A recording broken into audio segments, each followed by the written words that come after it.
আমাদের একজন শিক্ষামন্ত্রী আমরা পেয়েছি, স্ট্যান্ডবাজিতে উস্তাদ এবং টেন্ডারবাজিতে উস্তাদ। ক্যামেরা স্ট্যান্ডবাজি, পিয়ার স্ট্যান্ড। মাননীয় শিক্ষামন্ত্রী সব জায়গায় গিয়ে বলে নকল আর চলবে না। 2026-এর শিক্ষার্থীরা আপনাদেরকে দেখিয়ে দিচ্ছে এই স্ট্যান্ডবাজি আর বাংলাদেশে চলবে না। হাঁটু সমান পানিতে, বুক সমান পানিতে 2026 সালের এইচএসসি পরীক্ষার্থীদের আপনি ডুবিয়ে ডুবিয়ে আপনি পরীক্ষা দিতে বাধ্য করেছেন।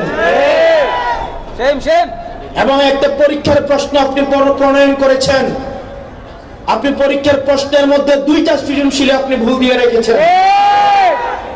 একটা পরীক্ষার্থীর তখন মানসিক অবস্থা কি ধরনের হয় একবার চিন্তা করেন। সে যখন দেখে প্রশ্নপত্রে ভুল, সে যখন নিজে চেষ্টা করে পরীক্ষায় উত্তর মিলানো, পরীক্ষা দিয়ে এসে হয়তো বুঝতে পারে প্রশ্নপত্রে ভুল, সে যখন উত্তর মিলাতে পারে না, তখন পরীক্ষার মধ্যে কি ধরনের মানসিক অবস্থা তৈরি হয় একবার চিন্তা করেন। আপনারা একবার দুঃখ প্রকাশের প্রয়োজন বোধ করলেন না, বরং এই শিক্ষার্থীদেরকে আপনারা বলছেন মাদকাসক্ত। এই শিক্ষামন্ত্রী আপনি যাদেরকে ফার্মের মুরগি বলছেন, এই ফার্মের মুরগিরা রাস্তায় এসেছে বলে আজকে শিক্ষামন্ত্রী হয়েছেন। এই ফার্মের মুরগিরা রাস্তায় নেমে এসেছে বলেই শিলং থেকে এসে সংবিধান বিশেষজ্ঞ হয়েছে। এই ফার্মের মুরগিরা রাস্তায় এসেছে বলেই আজকে লন্ডন থেকে এসে বাংলাদেশের প্রধানমন্ত্রিত্ব করছে। শিক্ষামন্ত্রীকে বলবো, শিক্ষার্থীরা গিনিপিগ নয়, শিক্ষার্থীদেরকে নিয়ে এক্সপেরিমেন্ট বন্ধ করুন। কিছুদিন পর পর একটা জিনিস ইচ্ছা হয়, আপনারা সেটা তাদের উপরে চাপিয়ে দেন, শিক্ষার্থীদের উপরে চাপিয়ে দেন।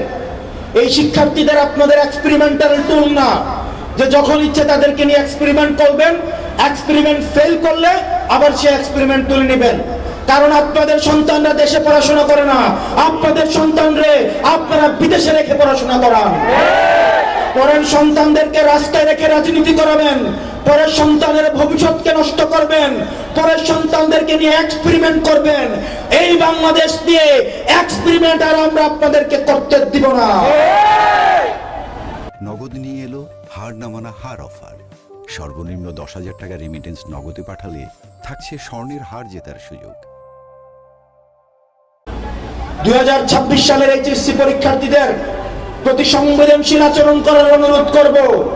না হয় এই শিক্ষার্থীরা যদি রাস্তায় নেমে দৃঢ় অবস্থান নেয়, আপনার পাটাতন যে শক্ত না, এই অর্ধবেলা আন্দোলনে সেটা বোঝা গিয়েছে।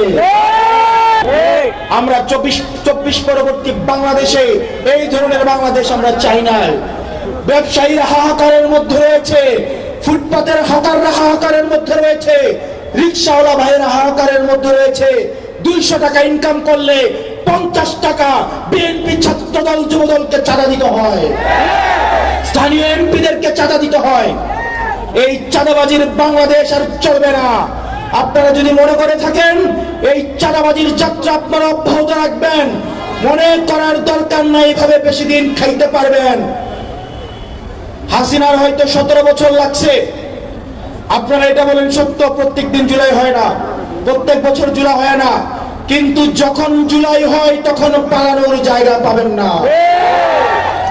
হাসিনার জন্য ইন্ডিয়া ছিল, আপনারা বলেন আপনারা বাংলাদেশ পন্থী দল, আপনাদেরকে আমাদেরকে ইন্ডিয়াও নিবে না, পাকিস্তানও নিবে না, আমাদেরকে এই দেশের মধ্যেই থাকতে হবে। এবং আমরা যদি জনগণের আকাঙ্ক্ষার বিরুদ্ধে যাই, জনগণ আমাদের রাস্তার মধ্যে আমাদের বিচার করবে।